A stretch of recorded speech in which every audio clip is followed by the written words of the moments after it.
इस युग पुरुष को स्मरण करते हुए उनके बताए हुए मार्गों पर चलने का प्रयास करें।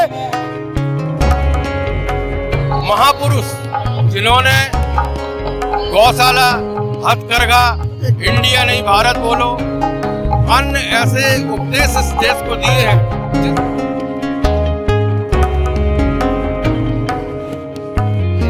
तो ऐसे संत ना केवल ये जैन समाज के, ना केवल किसी राजनीति मंच के, इनका जीवन, इनका चर्या, इनका ज्ञान सभी के लिए महत्वपूर्ण है।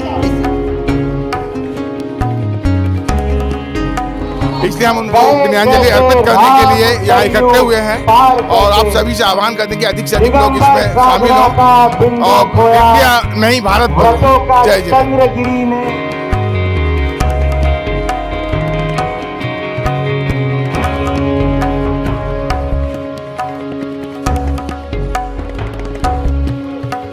कोई किसी का मित्र नहीं, कोई किसी का शत्रु नहीं, बर्ताव से ही मित्र या शत्रु पैदा होते हैं।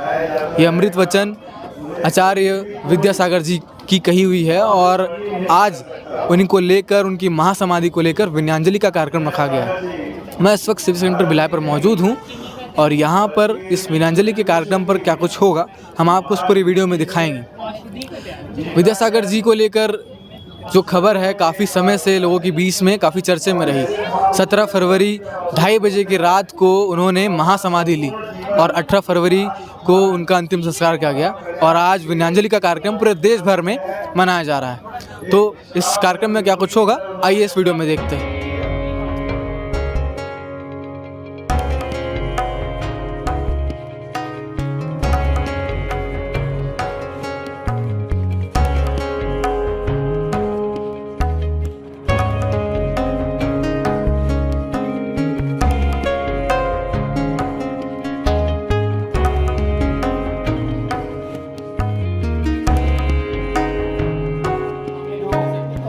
सकल जैन समाज के तत्वाधान में सर्वधर्म सभा का सिविक सेंटर में आयोजन किया गया है। इस कार्यक्रम में अनेक जनप्रतिनिधि, प्रशासनिक अधिकारी एवं सर्वधर्म समाज के अध्यक्ष पदाधिकारीगण एवं धर्मगुरु को आमंत्रित किया गया है। राष्ट्र संत, जन जन के संत आचार्य भगवान विद्यासागर महामुनिराज का जो समाधि मरण 18 तारीख को हुआ था, उसमें विनयाञ्जलि का कार्यक्रम आज यहाँ पर रखा गया है।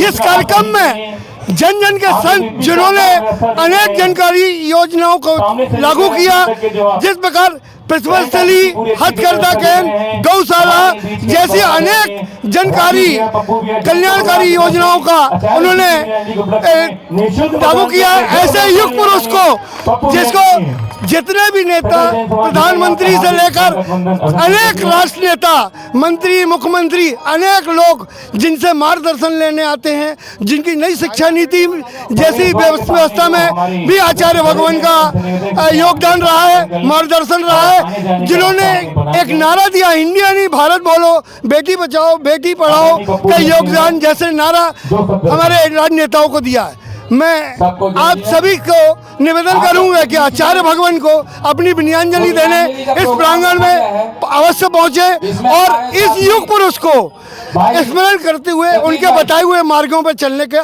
प्रयास करें और अहिंसा का मार्ग अपनाएं। मैं प्रशांत जैन, कार्यक्रम का संयोजक, सकल जैन समाज, छत्तीसगढ़। अब हम कार्यक्रम आज का जो कार्यक्रम है, चलते हैं आचार्य भगवान विद्यासागर जी महाराज जिन्होंने सतलगा कर्नाटक में जन्म लेकर छत्तीसगढ़ की पुण्यधरा डोंगरगढ़, जिसको तपोभूमि के रूप में परिवर्तित करने का कार्य किया है, सारे जीवन समाज को त्याग, तपस्या और उपदेशों के माध्यम से राह दिखाई है।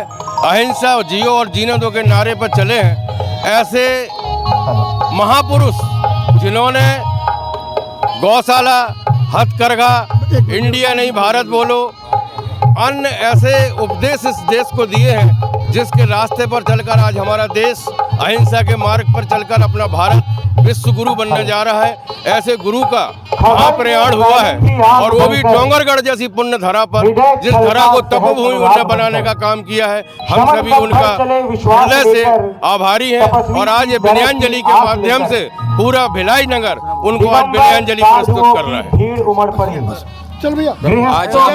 आज हमारे बीच में जो विनयांजलि का प्रोग्राम रखा गया है, आचार्य श्री विद्यासागर जी महाराज जो विश्व गुरु के नाम से भारत को प्रसिद्ध करना चाहते थे, आज उनकी जो विनयांजलि हम लोग दे रहे हैं, हृदय हम लोग का बहुत दुखित है। उनका जो कार्य था, जैसे आपका हथकरघा का काम, इंडिया नहीं भारत बोलो आदि आदि, उन्होंने बहुत अच्छे प्रोग्राम दिए हैं। भविष्य में उनके जो भी प्रोग्राम हम लोगों को बचे हुए हैं, हम लोग कोशिश करेंगे कि उस प्रोग्राम को हम लोग पूर्ण करें और उनको हमारी यही सच्ची श्रद्धांजलि होगी।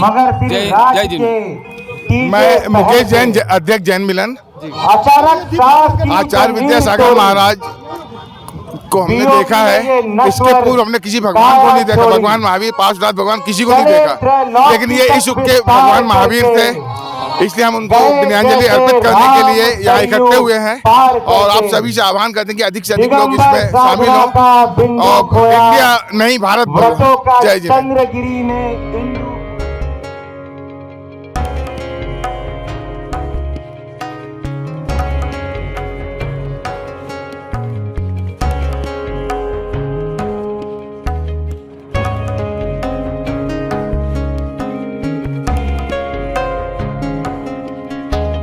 हमारे साथ अभी जैन समाज के एक पंडित जी मौजूद है और इनसे जानते हैं कि आज के कार्यक्रम का क्या कुछ विशेष था और विद्यासागर महाराज जी को लेकर क्या कुछ विशेष बातें चलती हैं, उनको मानने उनको पूजने को लेकर क्या कुछ विशेष बातें हैं, बताइए। जैन समाज में आचार्य श्री विद्यासागर जी महाराज जी न केवल संत नहीं थे, संत के साथ साथ वह राजनीतिक, मतलब भारतीय राजनीति में कैसा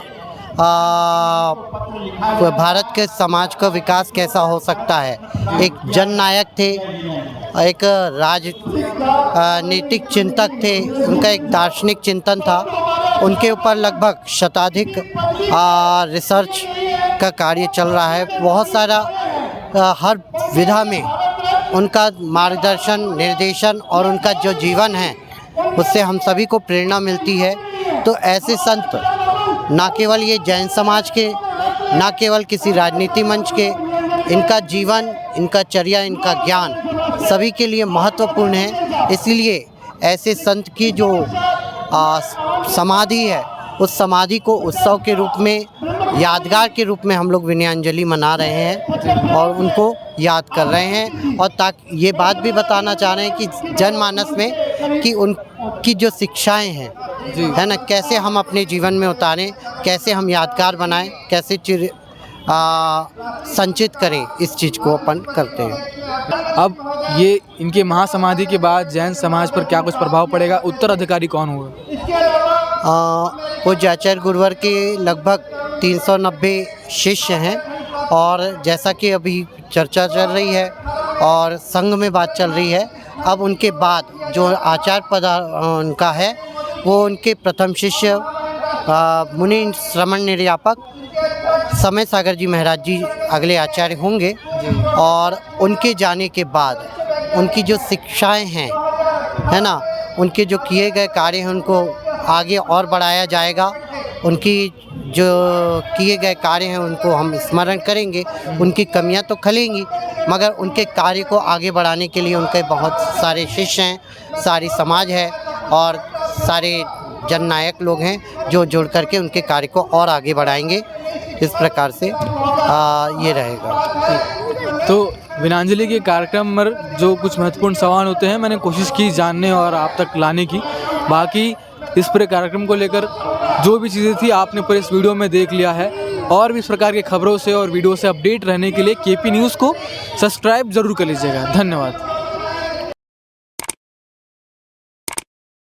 न्यू वीडियोस के अपडेट पाने के लिए सब्सक्राइब करें केपी न्यूज़ को और बेल आइकन को दबाएं।